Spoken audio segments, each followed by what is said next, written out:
Pemimpin tertinggi Gereja Katolik Dunia, Paus Fransiskus, beberapa waktu lalu mengawali perjalanan apostoliknya di kawasan Asia Pasifik dan Indonesia jadi negara pertama yang dikunjunginya.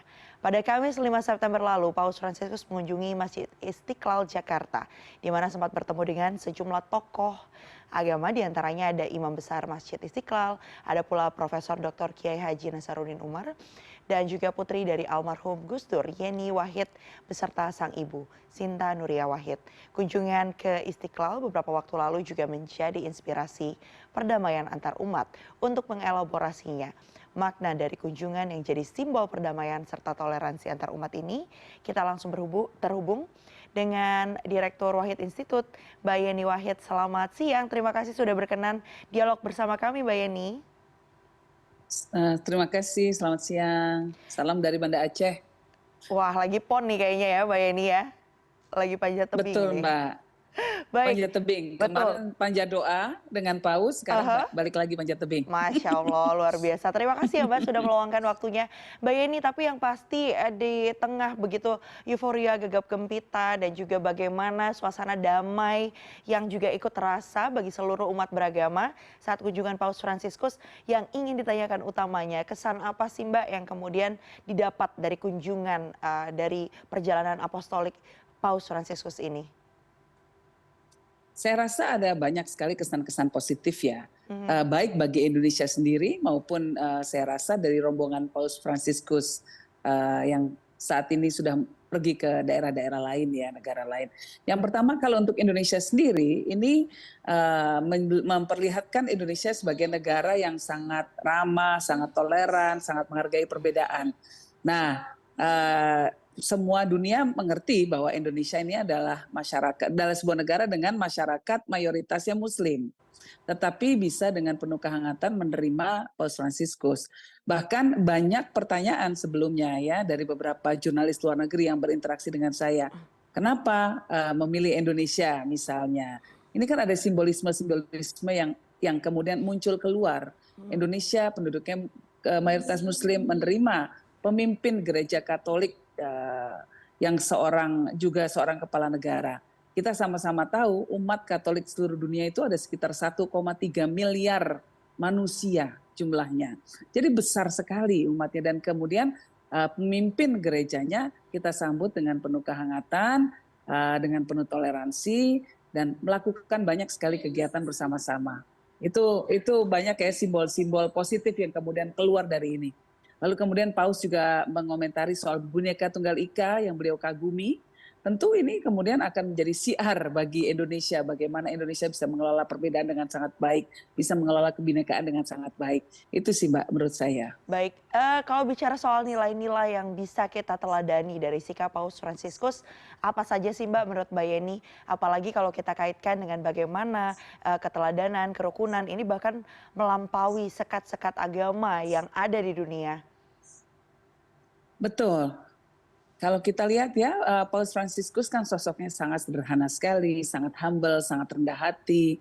Orang-orang pertama yang ditemui ketika mendarat di Indonesia, di Wisma Vatikan, Wisma Duta Vatikan itu adalah gelandangan, adalah pemulung, adalah pengungsi dari Rohingya ya, notabene pasti Muslim ya. Yeah. Dan ini konsisten. Di luar negeri pun kita melihat bagaimana Paus Fransiskus menerima pengungsi-pengungsi dari Syria untuk bisa masuk ke Eropa. Ketika pemimpin-pemimpin politik di Eropa menolak mereka, Paus Fransiskus menerima mereka dengan baik, terbuka, dan bahkan kakinya dibasuh, lalu kemudian dicium kakinya.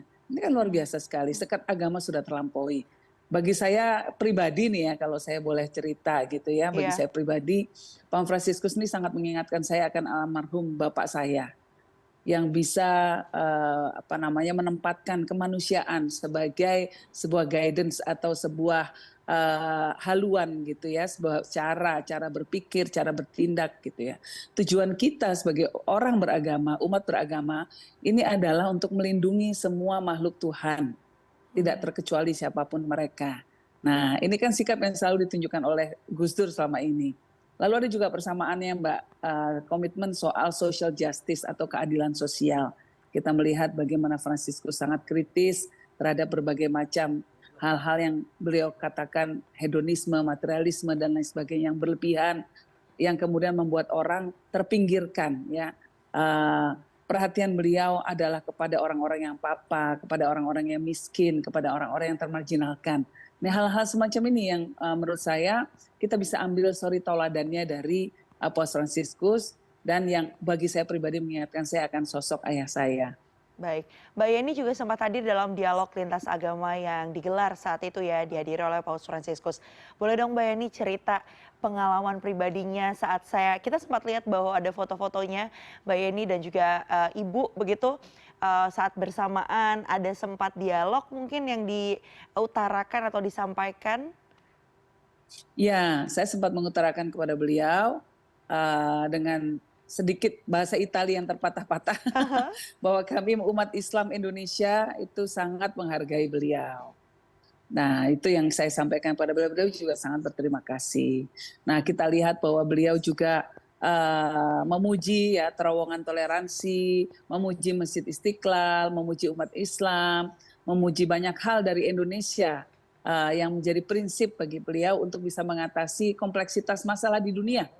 Jadi beliau melihat falsafah hidup negara kita, ya Pancasila dan Bhinneka Tunggal Ika, itu menjadi sebuah prinsip yang menginspirasi, yang beliau katakan bisa menjadi inspirasi bagi penyelesaian masalah-masalah di dunia. Mulai dari konflik antar agama, mulai dari politisasi agama, lalu sampai kemudian masalah tadi keadilan sosial, masalah kemanusiaan. Jadi beliau sepertinya sangat-sangat terkesan dengan banyak hal dari Indonesia, termasuk dengan Masjid Istiqlal yang notabene arsiteknya adalah seorang Kristiani.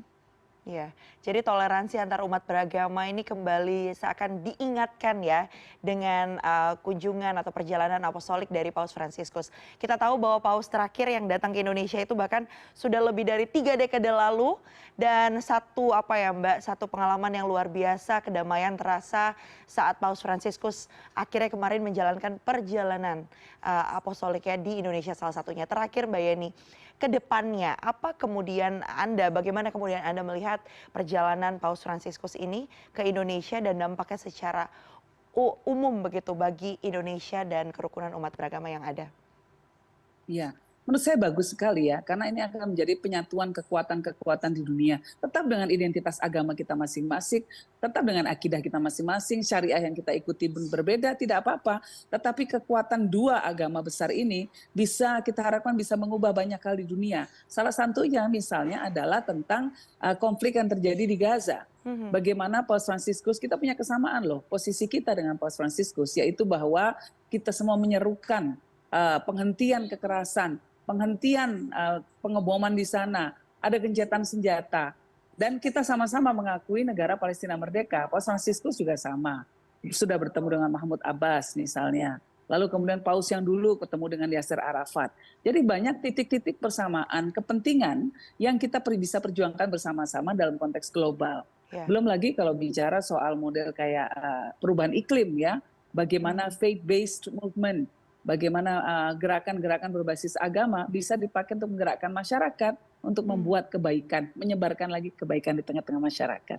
Bicara soal sosok Paus Fransiskus yang tadi barusan Mbak Yeni sebutkan, kita bisa katakan gebrakannya atau pola pikirnya, kemudian juga caranya memandang sejumlah masalah ini kan bisa dikatakan juga luar biasa. Yang tadi Mbak Yeni sebutkan, bagaimana tidak hanya terkait dengan kerukunan umat beragama, kemudian juga fokusnya pada perubahan iklim yang ada, bahkan tentang hal-hal yang kontroversial ini juga kerap dilakukan oleh sosok Paus Fransiskus. Apa yang bisa menjadi pengingat bagi kita, Mbak Yeni, akan nilai-nilai yang perlu diteladani dari seorang Paus Fransiskus sebagai sosoknya sendiri, Mbak? Kalau saya pribadi ya, ada satu pesan yang sangat-sangat menggelitik dari Paus Fransiskus. Menyentuh sekali ya. Beliau mengatakan bahwa Indonesia memang punya tambang emas paling besar di dunia. Tapi sebetulnya harta kekayaan yang paling berharga yang kita miliki di Indonesia itu adalah apa sih? Adalah kemauan dan keinginan untuk hidup harmoni walaupun kita punya banyak sekali perbedaan di tengah-tengah masyarakat. Beliau mengatakan inilah modal sosial yang paling besar yang akan bisa menjadikan Indonesia menjadi negara maju, negara besar di dunia. Nah, menurut saya ini luar biasa sekali. Kita kadang-kadang terlalu cenderung berpikir bahwa yang paling utama hartanya itu ya modal kayak tambang lah, segala macam hal semacam itu, natural resources, kekayaan alam. Tapi kalau tidak dikelola dengan kebaikan, dengan kemauan bersama untuk membangun hal yang baik buat masyarakat umum, nah tentu ini bukan berkah tapi bisa jadi musibah. Nah, yang paling penting tentunya adalah bahwa kita semua ini mau bersatu. Kita bisa menyampingkan perbedaan untuk membangun Indonesia yang lebih baik lagi ke depannya. Baik, terima kasih banyak Mbak Yeni Wahid atas sharingnya atau kemudian dialognya bersama kami yang sempat bertemu langsung, menyaksikan langsung bagaimana kemudian poin-poin atau kesederhanaan yang dimiliki oleh seorang sosok Paus Fransiskus, Bapak Suci, kemudian juga nilai-nilai yang tadi diteladani atau yang bisa kita teladani dari seorang sosok Paus Fransiskus. Terima kasih banyak atas waktu yang diberikan kepada kami di sela-sela ini sedang ada di PON Aceh Sumatera Utara. Sukses ya Mbak untuk para atlet panjat tebing Indonesia tentunya akan Terima prestasi-prestasi yang ada. kasih. Terima kasih banyak atas informasi yang sudah diberikan kepada kami. Mbak Yeni Wahid, Direktur Wahid Institute. Terima kasih.